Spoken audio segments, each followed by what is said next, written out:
Reverend Philpott. Thanks, everybody. My name's Kent, and I got into this a long time ago. I was a hippie in the Haight-Ashbury, and had a lot of experiences with a lot of stuff there, and ended up with writing a master's thesis in '72, I guess, called A Manual of Demonology and the Occult, which you could still find on Amazon, I understand, pirated copies.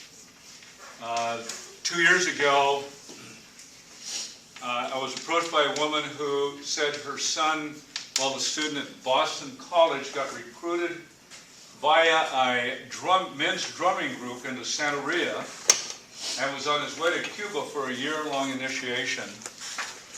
But he said he's coming to visit me and say goodbye, but he said he would be willing to talk to you. Would you talk with him? And I said, sure. I knew nothing about Santeria. I mean, zero. Never. I don't think I'd ever heard the word. So to get ready for this, I went and got some books. Went to Amazon, typed in Santeria, and the book started showing up in the mail. So I began to get a hold of this thing called Santeria. But it led to the study of Wicca. I found that some books that said shaman on them, they could have easily said Wicca, and books on Wicca they could have said shaman, because virtually the same thing. So I went from Santeria to Wicca, then to shamanism. I don't know if you know Michael Harner's book, The Way of the Shaman, who was an anthropologist in the 50s. And this was the groundbreaking book that through the Western world opened to the revival of what's called the pagan religions. And so we began to be called the neo-pagan. And that's the guy. And his headquarters, by the way, is where I am.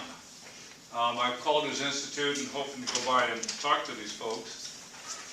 So I just serendipitously, pretty much, I got into this stuff. And so my wife and I, we publish books. We have a publishing house. It's about almost 10 years old now. We're getting ready to publish our book called The Soul Journey, the Trance, that which connects shamanism, Santeria, Wicca, and Charisma. Another term I'm going to introduce you to a little bit. Charisma. Now let me start. I'm going to get rolling, and I'm going to stop at some point, and we'll start we can get some questions. The basic of the whole thing, and I saw in your book, that's an excellent textbook. Where shamanism comes out of is what's called